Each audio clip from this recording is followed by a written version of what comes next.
Class 5th के बच्चों का आज एसएसटी का कोर्स स्टार्ट किया जा रहा था।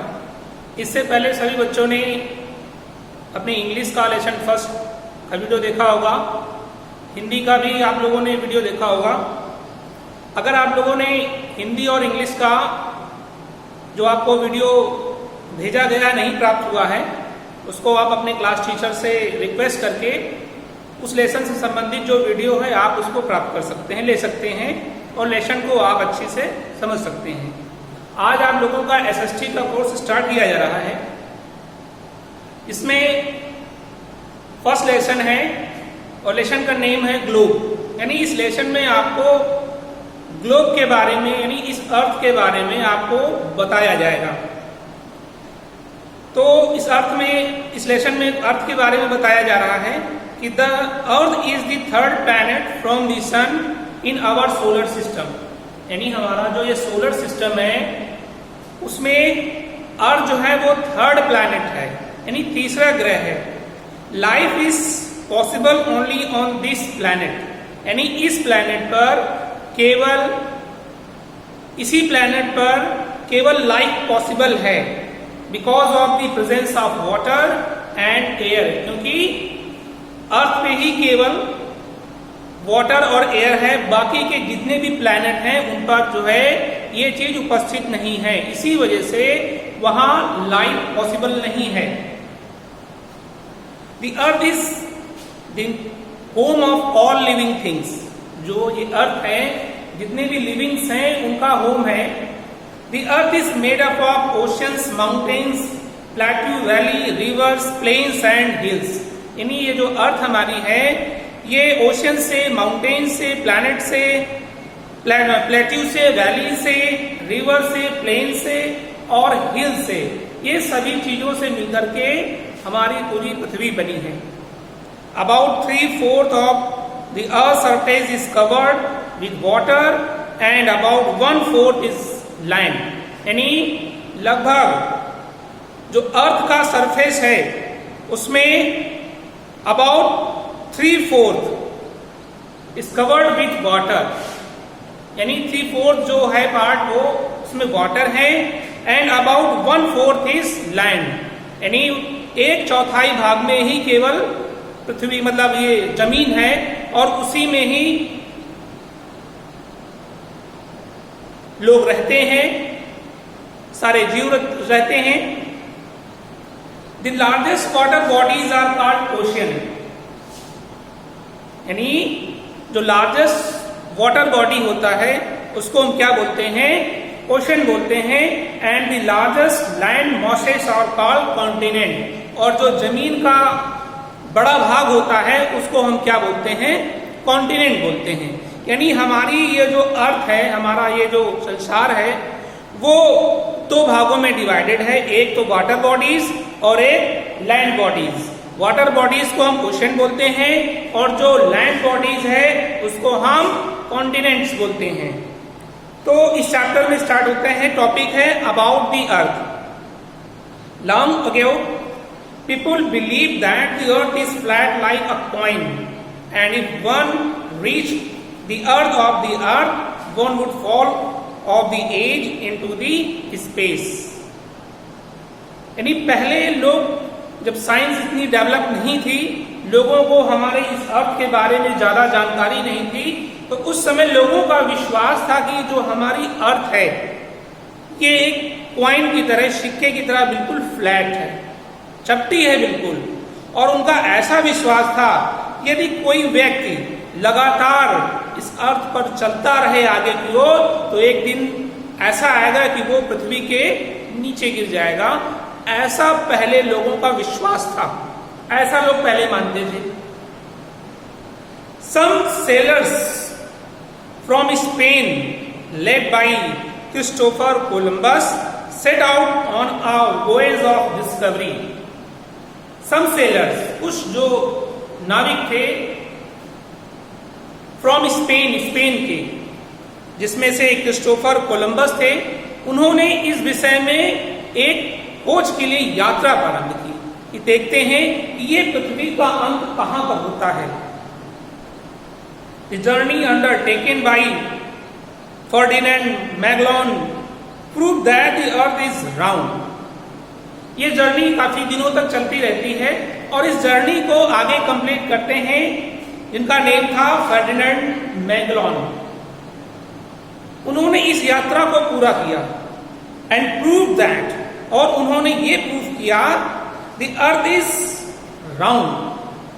यानी पहले लोगों का जो विश्वास था कि हमारी जो पृथ्वी है वो फ्लैट है, जस्ट लाइक अ बुक। लेकिन फर्डिनेंड मैगेलन ने जब अपनी यात्रा कंप्लीट की तो उन्होंने ये प्रूव किया कि earth is not flat, it is round. ये जो है हमारी अर्थ है वो राउंड है, गोल है।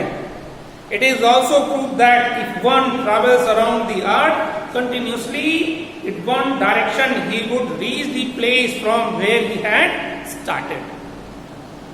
उन्होंने ये भी प्रूफ किया यदि कोई व्यक्ति पृथ्वी के एक जगह से एक डायरेक्शन में लगातार यात्रा करता रहे, यानी उसका डायरेक्शन ना चेंज हो, तो एक कंडीशन ये है कि एक समय ये आएगा कि वो पूरी पृथ्वी का एक राउंड घूमने के बाद दोबारा से वो उसी स्थान पर आ जाएगा। उन्होंने ये भी प्रूफ कर दिया। Also photographs of the earth taken from space show that the earth is round just like moon और द सन। इसके अलावा कुछ समय बाद कुछ फोटोग्राफ्स भी लोगों के सामने पेश किए गए जिसमें ये सिद्ध कर दिया गया कि जो हमारी ये अर्थ है, जैसे कि सूरज गोल है, चंद्रमा गोल है, हमारी अर्थ भी उसी प्रकार से राउंड है, गोल है। अब नेक्स्ट टॉपिक है कॉन्टिनेंट्स। बुक में आपका ये जो अर्थ है, हमारी ये जो पृथ्वी है, उसका जो लैंड है वो कितने कॉन्टिनेंट्स में डिवाइडेड किया गया है। There are 7 continents on the earth, और वो हैं first Asia, second Africa, third Australia, fourth Antarctica, fifth North America, sixth Europe और 7 साउथ अफ्रीका। यानी हमारी अर्थ को 7 कॉन्टिनेंट्स में डिवाइडेड किया गया है और वो ये 7 कॉन्टिनेंट्स हैं आपके सामने। अब इन कॉन्टिनेंट्स के बारे में बताया गया है कि Asia is the largest and Australia is the smallest continent of the world. यानी एशिया जो है वो सबसे लार्जेस्ट कॉन्टिनेंट है, जबकि जो ऑस्ट्रेलिया है वो आकार के हिसाब से, साइज के हिसाब से सबसे स्मॉलेस्ट कॉन्टिनेंट है। Each continent is divided into countries in term of area. Russia is the largest country and Vatican City is the smallest. India is the 7th largest country. यानी एरिया के हिसाब से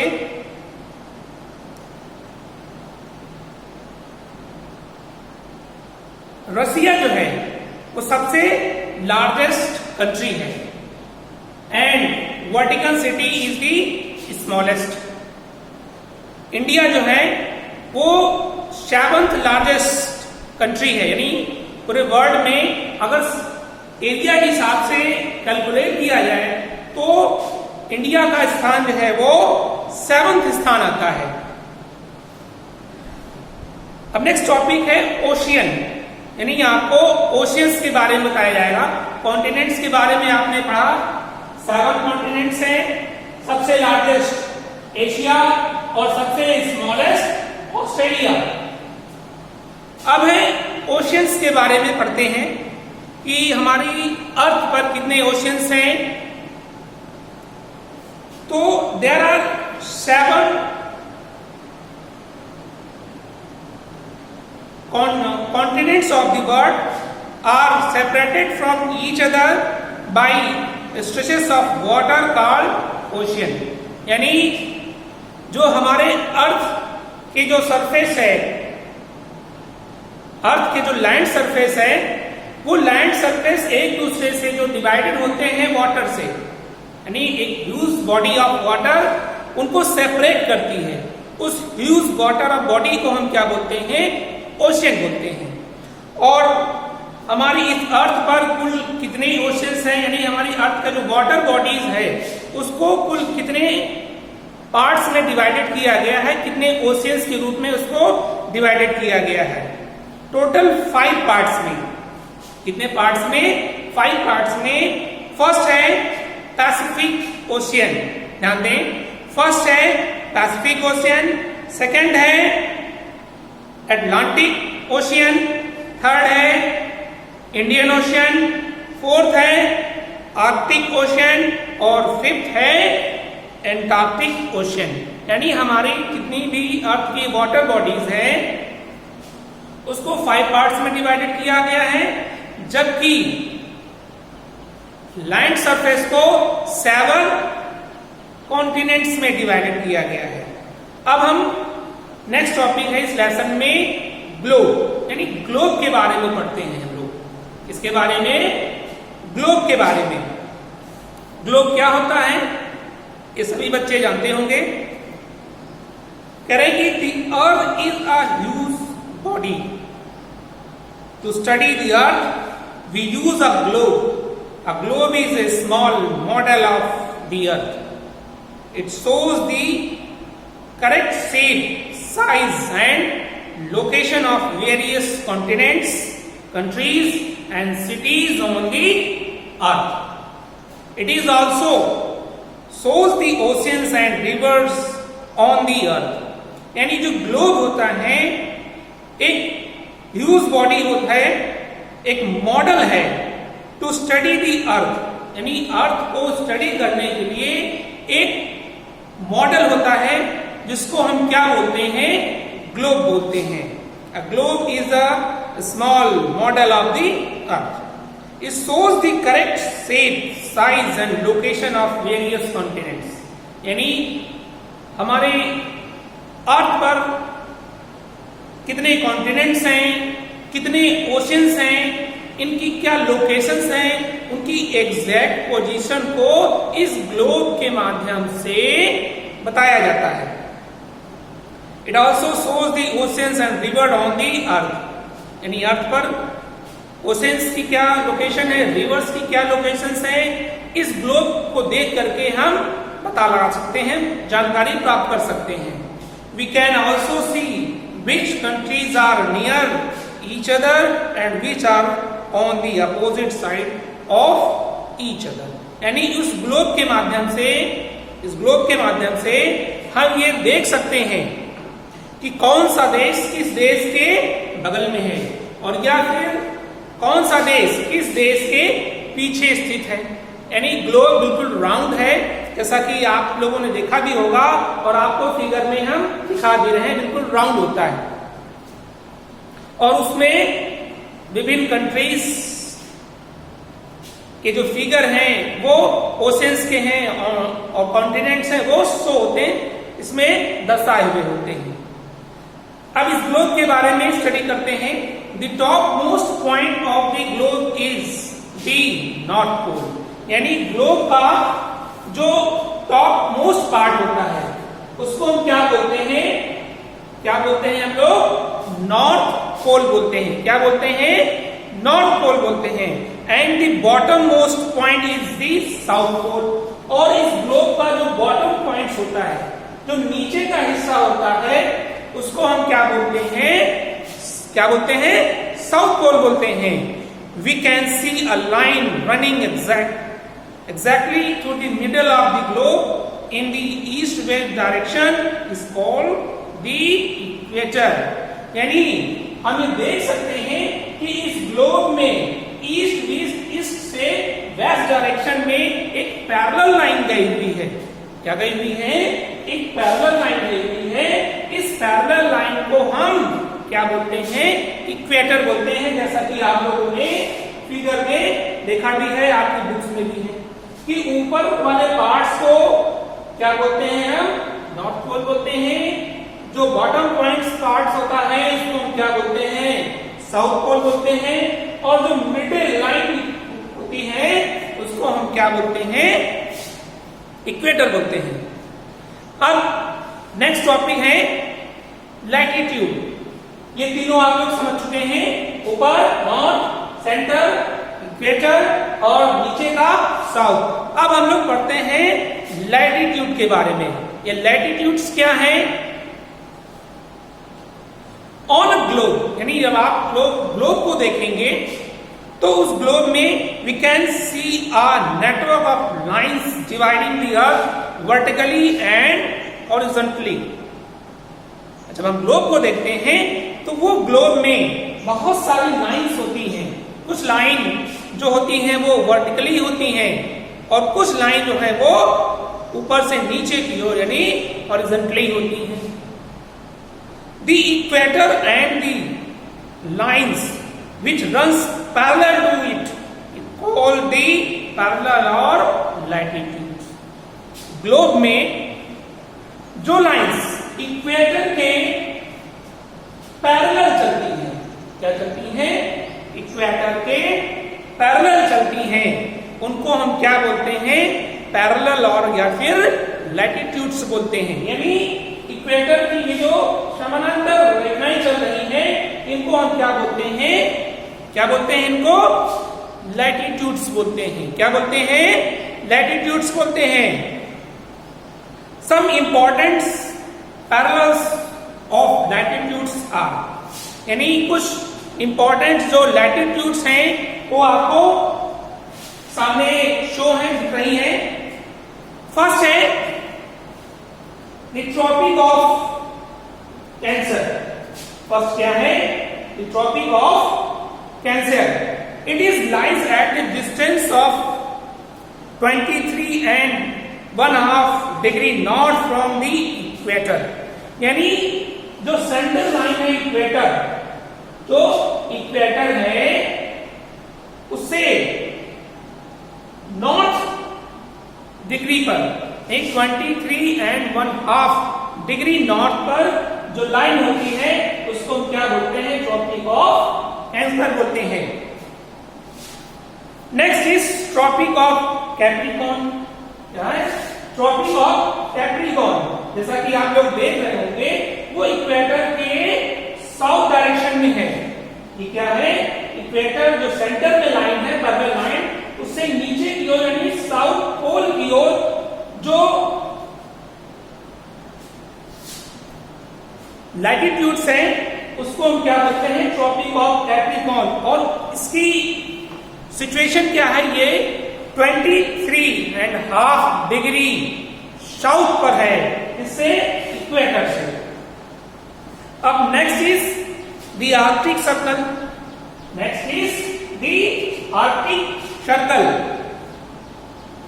It lies at a distance of 66.5 degree north from the equator. यानी इसकी situation क्या है? Equator से ये 66.5 डिग्री नॉर्थ पर है।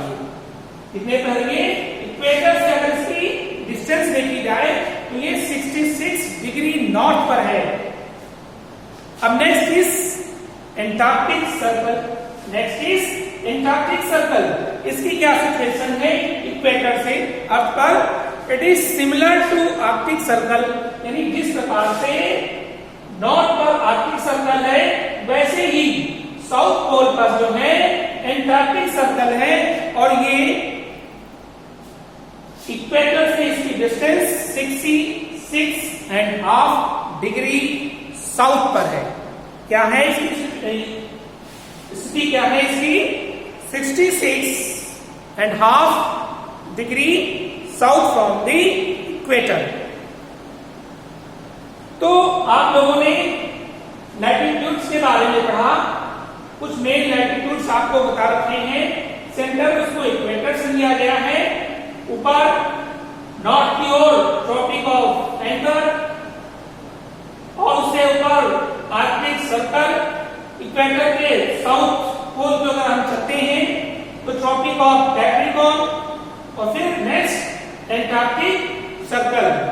इक्वेटर से इसकी डिस्टेंस 23.5 डिग्री नॉर्थ, और इसकी क्या है 66.5 डिग्री नॉर्थ। नीचे की ओर ट्रॉपिक ऑफ कैप्रिकॉर्न की 23.5 degree south and Antarctic circle की 66.5 डिग्री साउथ। अब आगे हम लोग पढ़ते हैं लॉन्गिट्यूड्स के बारे में। किसके बारे में? लॉन्गिट्यूड्स के बारे में, यानी जो पैरेलल लाइन आप चलती हैं उनके बारे में आपने पढ़ लिया है। अब आप लोगों ने ग्लोब में देखा होगा, देखते होंगे कि कुछ लाइन जो है वो ऊपर से नीचे की ओर चलती है। ग्लोब में ऊपर से नीचे की ओर चलती हैं, हम उनके बारे में पढ़ते हैं। These are the semicircle lines running from North Pole to South Pole, यानी ये नॉर्थ पोल से साउथ पोल की ओर कुछ सेमी सर्कल यानी अर्धचंद्राकार लाइनें चलती हैं। उनको हम क्या बोलते हैं? उनको क्या बोलते हैं? लॉन्गिट्यूड्स। जैसा कि मैं आपको इस बुक में दिखा रहा हूं, कुछ लाइंस ऊपर से नीचे की ओर आ रही हैं, यानी ऊपर के पोल से नीचे की पोल की ओर आ रही हैं। इनको हम क्या बोलते हैं? लॉन्गिट्यूड्स बोलते हैं। अनलाइक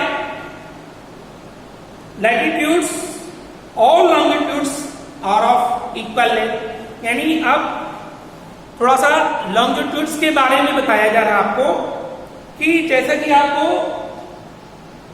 मालूम होना चाहिए कि जो लैटिट्यूड्स हैं इनका साइज जो है वो कम ज्यादा होता है। यानी अगर हम देखें तो इक्वेटर का जो लैटिट्यूड्स है जो वो उसकी लेंथ सबसे ज्यादा होगी, और जैसे जैसे ऊपर चलते जाएंगे इनका साइज जो है वो कम होता जाता है, और वैसे ही जैसे हम नीचे की ओर जाते रहते हैं इनका साइज कम होता रहता है। परंतु जितने भी लॉन्गिट्यूड्स हैं, यानी जो ऊपर से नीचे की ओर लाइन आ रही है, ऊपर से नीचे की ओर जो लाइन आती है, उनका जो साइज होता है वो हर जगह पर इक्वल होता है। वो हर जगह पर इक्वल होता है, इनका साइज कहीं पर भी चेंज नहीं होता है। इनको हम नॉर्थ पोल से साउथ पोल की ओर जो लाइनें आती हैं इनको क्या बोलते हैं? लॉन्गिट्यूड्स बोलते हैं, और इनका साइज जो है सभी लॉन्गिट्यूड का सेम होता है।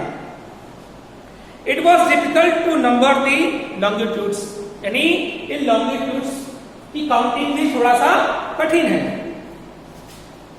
So all countries decided that the count should begin from the meridian which passed through the old Royal Observatory of Greenwich near London।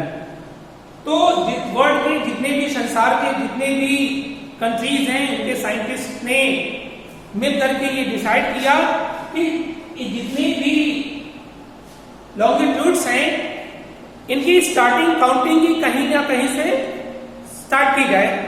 तो सब लोगों ने मिल करके ये डिसाइड किया कि ऑब्जर्वटरी नियर लंदन, लंदन के रॉयल ऑब्जर्वटरी के नजदीक से जो लॉन्गिट्यूड्स गुजर रही हैं उसको हम फर्स्ट नेम दें, यानी वहीं से हम इन लॉन्गिट्यूड्स को काउंट करना स्टार्ट करें। This meridian is called the prime meridian, यानी उस मेरिडियन को क्या नाम दिया गया? Prime meridian. प्राइम मीन्स होता है प्रारंभिक, यानी शुरुआत की। यानी लंदन के नजदीक से जो गुजरने वाली लॉन्गिट्यूड्स है उसको सभी वर्ल्ड के साइंटिस्ट ने मिल करके ये डिसाइड किया कि इसी को हम फर्स्ट माने, इसी से काउंटिंग हम स्टार्ट करें। तो उसको क्या नाम दिया गया? Prime meridian. Like the equator are all west longitudes, जैसे कि इक्वेटर के वेस्ट लॉन्गिट्यूड्स आगे बढ़ते आते हैं, हमको वेस्ट नाम दिया गया। अब आगे बोल रहे हैं, India is located to the east of prime meridians, यानी जो इंडिया है वो प्राइम मेरिडियन के किस लोकेशन पर है? ईस्ट डायरेक्शन में। ठीक है,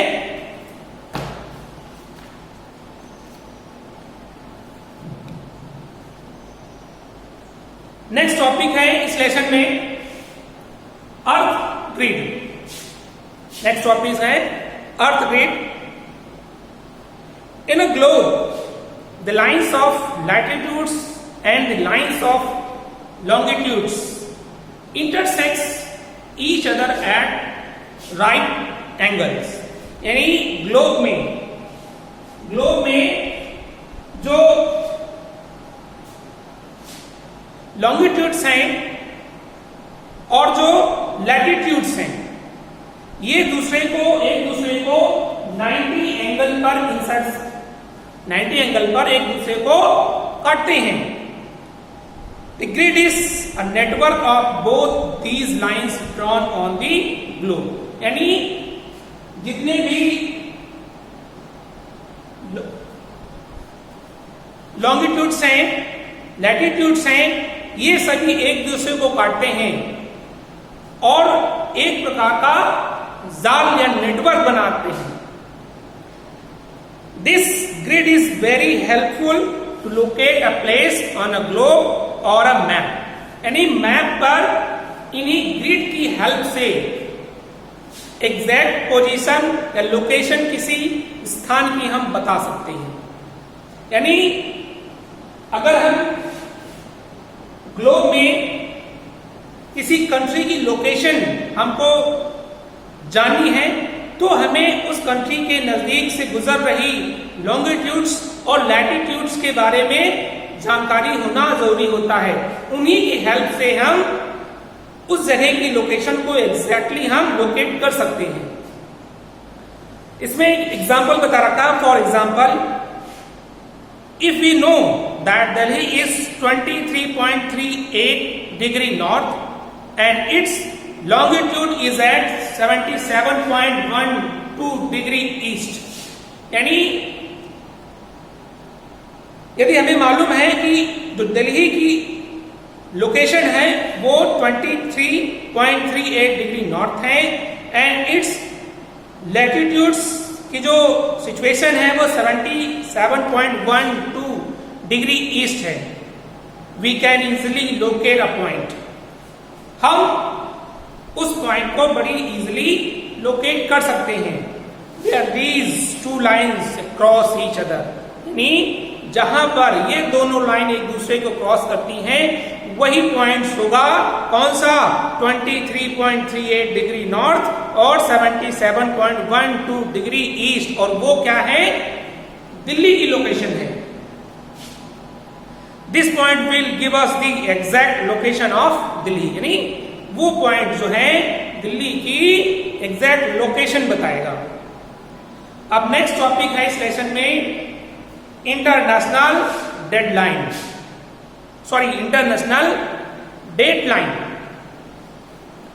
T118th meridians was designed as the international dateline। The 118th meridian was designated as the international dateline at the international conference held in Washington DC in 1884 में। इन 1884 में एक इंटरनेशनल कॉन्फ्रेंस हुई थी वॉशिंगटन में, जिसमें से 118th मेरिडियन को international dateline declare किया गया था। If the international dateline is crossed from west to east, a day is added. Similarly, if we cross it from east to west, we subtract one day. It is important to make correction of dates while crossing the line। Greek astronomers Ptolemy invented the system of latitudes and longitudes। यानी जो longitudes और latitudes का जो system है उसको किसने invent किया था? साइंटिस्ट थे, एस्ट्रोनॉमर्स थे, जिनका नेम था टॉलमी। तो ये लेसन यहीं पर रीडिंग फिनिश होती है। जिन बच्चों के पास बुक अवेलेबल है वो इस वीडियो के माध्यम से इस लेसन को स्टडी कर सकते हैं, पढ़ सकते हैं। इस लेसन से संबंधित जो भी एक्सरसाइजेज हैं वो आपको नेक्स्ट डे में अवेलेबल हो जाएंगी।